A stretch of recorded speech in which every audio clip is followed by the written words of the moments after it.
saja kepada Jalpa, dipersilakan. Nah, di sini yang pertama ada arti penting pengelolaan pasar internal koperasi dalam pengembangan koperasi.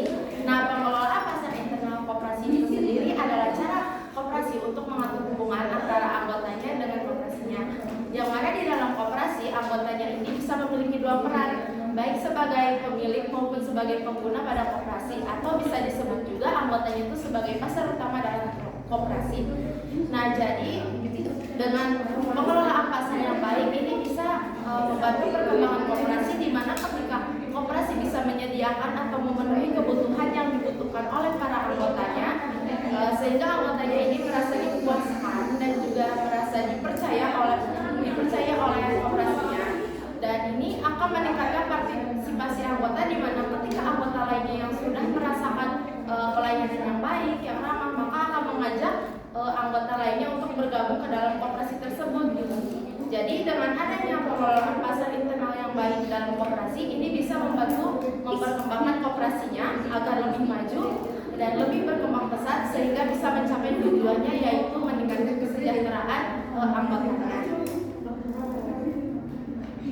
Lalu yang kedua di sini ada peningkatan daya saing koperasi di pasar internal. Nah, peningkatan daya saing koperasi ini berarti koperasi ini mampu berdaya saing dengan usaha-usaha yang ada di pasar internal, sehingga koperasi ini harus bisa berpikir bagaimana sih caranya agar para anggotanya ini tidak berpindah, bagaimana anggotanya ini tetap setia pada koperasi tersebut, sehingga koperasi tersebut harus bisa memiliki kualitas pelayanan yang baik. Contohnya ketika para anggota sedang melakukan transaksi, maka harus dilayani dengan baik, dengan cepat, dan juga dengan ramah, sehingga para anggotanya ini merasa memberikan kepercayaan terhadap koperasi tersebut. Lalu bisa juga dengan menyediakan produk atau layanan yang sesuai dengan kebutuhan anggota.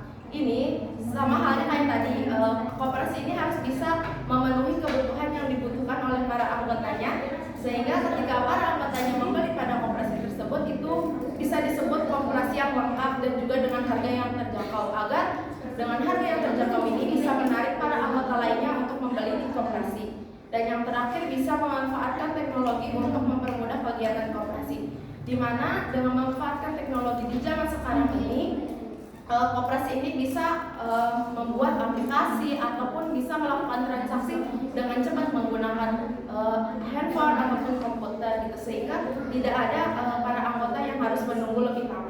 Nah, jadi dengan adanya peningkatan daya saing itu sangat penting gitu. Koperasi ini memiliki daya saing dengan cara harus bisa memiliki dukungan yang besar dari para anggotanya, sehingga koperasi ini memiliki kepercayaan untuk bersaing di pasar nasional. Baik, selanjutnya oleh saya sendiri, Dinda Raja Seni. Nah, teman-teman, selanjutnya itu ada prinsip-prinsip dasar dalam mencapai kepuasan anggota. Yang pertama ada prinsip demokrasi. Nah, koperasi berdasarkan prinsip ini dikelola secara demokratis oleh anggotanya, dengan setiap anggota memiliki hak yang sama untuk berpartisipasi dalam pengambilan keputusan. Nah, di sini keputusan itu bukan diambil oleh bos atau pemilik modal paling banyak, tapi di sini ditentukan oleh anggotanya melalui RAB atau rapat tahunan. Contohnya dalam sebuah koperasi, ketika ada koperasi simpan pinjam, nah ketika ada anggota si A ini memiliki simpanan 100 juta, sedangkan si B hanya memiliki pinjaman simpanan 1 juta saja, maka keduanya ini sama-sama memiliki satu hak suara saja. Lalu yang kedua ada prinsip keadilan. Nah, prinsip ini yaitu prinsip manajemen koperasi yang melibatkan distribusi keuntungan dan manfaat secara adil berdasarkan partisipasi dan kontribusi masing-masing anggota. Nah, di sini keuntungan itu tidak dibagi berdasarkan seberapa banyak saham yang kamu miliki, tetapi berdasarkan seberapa berpartisipasi kamu untuk keuntungan sebuah koperasi. Nah, contohnya yaitu misalnya koperasi itu akan membagikan SHU atau sisa hasil usaha di akhir tahun.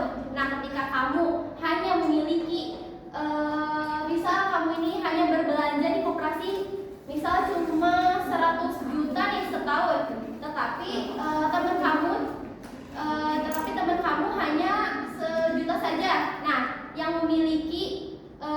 banyak keuntungan atau pembagian SHU, yaitu kamu yang memiliki belanja yaitu 100 juta, karena yang 100 juta ini lebih menguntungkan gitu karena lebih berpartisipasi dalam koperasi tersebut. Lalu yang ketiga ada prinsip keanggotaan bebas. Nah, prinsip ini menekankan bahwa setiap individu memiliki kebebasan untuk menjadi anggota koperasi tanpa diskriminasi. Koperasi harus terbuka bagi siapa saja yang memenuhi kualifikasi dan bersedia menjadi anggota. Contohnya, ketika ada seorang pemuda yang dari agama manapun ataupun dari suku manapun ingin mendaftar gitu menjadi sebuah koperasi unit desa. Nah, diperbolehkan saja selama pemuda tersebut itu memiliki kualifikasi yaitu petani di desa tersebut. Dan si pemuda tersebut misalnya merasa nih kalau misal koperasi tersebut tuh tidak menguntungkan lagi, terus pengen keluar, nah itu boleh saja ya, karena di sini secara terbuka gitu. Terus di sini juga si pemuda tersebut tuh bisa mengambil simpanannya. Lalu ada prinsip kepemimpinan. Nah, prinsip ini menekan pentingnya memiliki kepemimpinan yang berkualitas. Koperasi harus menerapkan model kepemimpinan yang partisipatif, di mana anggotanya ini terlibat dalam pengambilan keputusan dan memiliki peran aktif dalam memajukan koperasi. Selanjutnya ada strategi produk di pasar internal koperasi. Nah, pasar internal ini artinya koperasi itu menjual barang atau jasa kepada orang dalam atau anggotanya sendiri. Nah, di sini ada 4 juga teman-teman. Yang pertama yaitu strategi personalisasi produk. Koperasi modern menggunakan data transaksi anggota untuk menciptakan produk yang benar-benar dibutuhkan. Jadi koperasi itu tidak lagi menebak-nebak apa sih yang harus kita jual gitu. Koperasi itu langsung menebak, langsung melihat gitu kalau misal kebutuhan anggotanya itu apa. Nah, contohnya di sebuah koperasi itu melihat anggotanya itu 5 tahun ke depan tuh bakal masuki usia pensiunan. Nah, ketika melihat tersebut, koperasi langsung saja meluncurkan produk simpanan masa tua atau pelatihan wirausaha bagi anggotanya. Karena koperasi itu tahu gitu kalau 5 tahun ke depan tuh usianya anggotanya itu masuki usia pensiunan. Jadi anggota langsung saja ikut ke produksi tersebut. Nah, yang kedua ada strategi diferensiasi harga. Strategi ini memberikan harga yang jauh lebih murah kepada anggota dibandingkan jika produk tersebut dijual ke masyarakat yang lain. Ini tuh adalah cara koperasi gitu menunjukkan kalau masuk koperasi itu lebih menguntungkan gitu buat anggotanya. Contohnya di sebuah koperasi, anggota resmi itu ingin membeli sebuah sembako. Nah, si anggota resmi ini hanya memberikan 100.000 saja, sedangkan jika masyarakat lainnya ingin membeli, mereka tuh harus bayar 120.000. Nah, 20.000 ini selisih itu dianggap sebagai promosi ekonomi anggota karena menjadi anggota jauh lebih menguntungkan.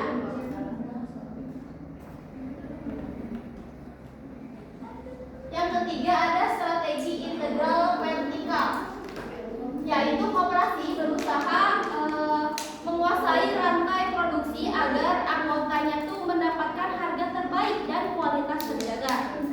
Nah, koperasi di sini tuh tidak lagi membeli produk atau barang dari distributor luar, tapi memproduksi bahan baku dari anggotanya sendiri lalu untuk dijual kepada anggotanya yang lain. Contohnya di sebuah koperasi peternak sapi, koperasi tersebut akan mengumpulkan anggota produsen yang berternak sapi, lalu mengumpulkan susu sapi tersebut untuk diolah menjadi bahan baku dan dikirim ke minimarket koperasi yang akan dikonsumsi oleh anggota bagian konsumen. Nah, di sini anggota produsen mendapat harga jual yang tinggi, sedangkan anggota konsumen mendapat harga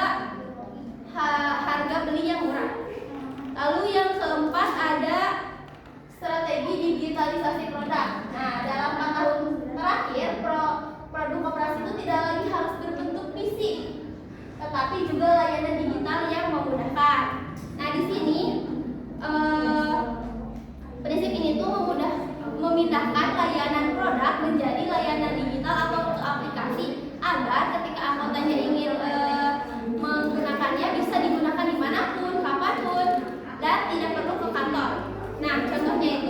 ketika koperasi menyediakan fitur pinjaman digital.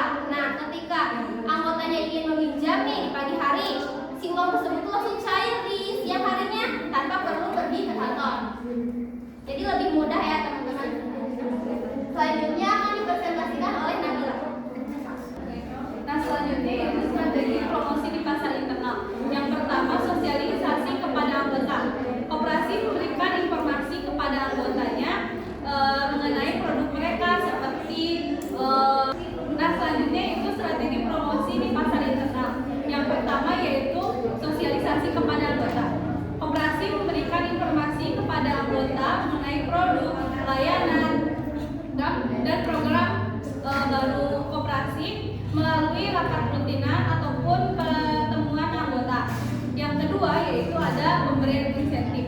Nah, anggota koperasi yang aktif menggunakan layanan koperasi itu akan mendapatkan bonus atau potongan harga dan pembagian sisa hasil usaha yang lebih besar. Yang ketiga yaitu ada komunikasi internal yang efektif. Koperasi dapat menggunakan media seperti grup WhatsApp, pamflet, atau papan pengumuman untuk memberikan informasi kepada para anggotanya. Yang keempat yaitu ada pendidikan dan pelatihan anggota. Koperasi memberikan pendidikan mengenai cara atau manfaat koperasi dan cara memanfaatkan koperasi agar anggota koperasi lebih paham mengenai perannya. Yang kelima yaitu ada meningkatkan kualitas pelayanan. Pelayanan yang ramah, cepat, dan transparan itu akan membuat anggota merasa lebih puas dan anggota akan lebih sering menggunakan produk layanan koperasi.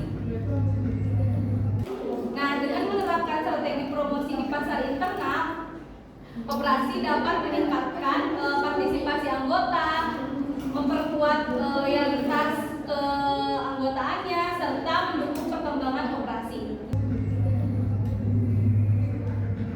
Yang selanjutnya itu adalah kesimpulan.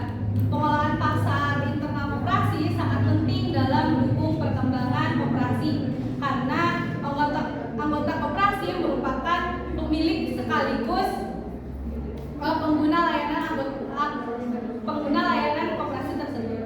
Nah, dengan pengelolaan yang baik, koperasi dapat meningkatkan partisipasi dan loyalitas anggota, serta menjaga kestabilan usaha melalui penerapan prinsip koperasi serta peningkatan daya saingnya, lalu strategi produksi dan strategi promosi yang tepat.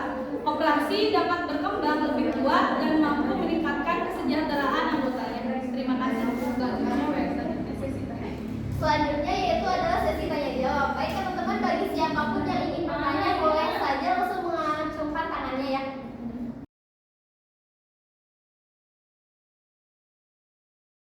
Dari kelompok 5 ingin bertanya, mengapa pemanfaatan teknologi penting dalam meningkatkan daya saing koperasi? Oke, makasih. Perkenalkan, nama saya Haya Laila dari kelompok 7. Pertanyaannya, bagaimana dampaknya jika koperasi itu tidak memperhatikan kebutuhan anggotanya? Perkenalkan, nama saya Melinda dari kelompok 3. Pertanyaannya yaitu mengapa strategi diferensiasi harga dapat menarik anggota untuk berbelanja di koperasi. Nama saya Devina dari kelompok 1. Izin bertanya, mengapa pengelolaan pasar internal dapat mempengaruhi perkembangan koperasi? Perkenalkan, nama saya Udila dari kelompok 4. Pertanyaannya, apa inovasi baru yang dilakukan koperasi agar lebih menarik bagi generasi muda? Perkenalkan, saya Ananda dari kelompok 6. Izin bertanya, bagaimana hubungan antara prinsip demokrasi dengan keberhasilan koperasi? Jadi ini jawab pertanyaan tentang tadi kan mengapa pengelolaan pasar internal dapat mempengaruhi perkembangan koperasi. Nah, itu tuh karena kan di pasar internal sendiri itu adalah anggotanya sendiri gitu, bisa disebut juga sebagai pasar utama.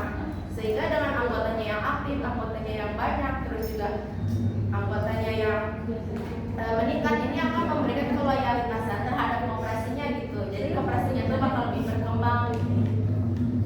Kan tadi itu ada yang Katanya itu bagaimana dampak jika koperasi tidak memperhatikan kebutuhan anggotanya. Nah berarti itu tuh bisa jadi si anggota di dalam koperasinya itu kurang aktif gitu. Sehingga kepercayaan dari anggotanya menurun, terus pada akhirnya koperasi itu bisa bangkrut. Selanjutnya saya akan menjawab pertanyaan mengapa pemanfaatan teknologi penting dalam meningkatkan daya saing koperasi. Nah jawabannya yaitu teknologi dapat mempermudah pelayanan, mempercepat transaksi dan membuat informasi lebih mudah diakses oleh para anggota koperasi teman-teman, sehingga koperasi dapat bersaing dengan usaha yang lain. Lalu saya juga izin menjawab ya. Tadi tuh ada yang nanya gitu, bagaimana hubungan antara prinsip demokrasi dengan keberhasilan koperasi. Nah, jawabannya itu dengan adanya prinsip demokrasi, setiap anggota itu memiliki hak untuk menyampaikan pendapat atau suaranya gitu. Nah, hal ini tuh membuat anggotanya tuh merasa dihargai, sehingga partisipasi dan tanggung jawab mereka juga terhadap koperasi itu menjadi meningkat gitu. Nah, terus izin menjawab juga pertanyaan tentang mengapa strategi diferensiasi itu harga dapat menarik anggota untuk berbelanja gitu di koperasi. Nah jawabannya itu karena anggota mendapatkan harga yang lebih murah. Jadi dibandingkan masyarakat yang lain, anggotanya itu mendapat harga lebih murah sehingga mereka tuh lebih tertarik gitu menggunakan layanan koperasi dan mereka tuh jadi pengen jadi anggotanya. Nah yang terakhir yaitu apa inovasi baru yang dapat dilakukan koperasi agar menarik bagi generasi muda seperti kita ya. Nah jadi inovasi baru yang dapat dilakukan koperasi agar lebih menarik bagi generasi muda seperti kita dengan digitalisasi layanan koperasi dan mengembangkan program yang sesuai dengan gaya hidup anak muda. Nah contohnya yaitu koperasi dapat menghadirkan program yang relevan seperti pelatihan kewirausahaan, bisnis online atau investasi sederhana. Ya, ini akan membuat koperasi tidak hanya sebagai tempat simpan pinjam, tetapi juga sebagai wadah untuk pengembangan diri.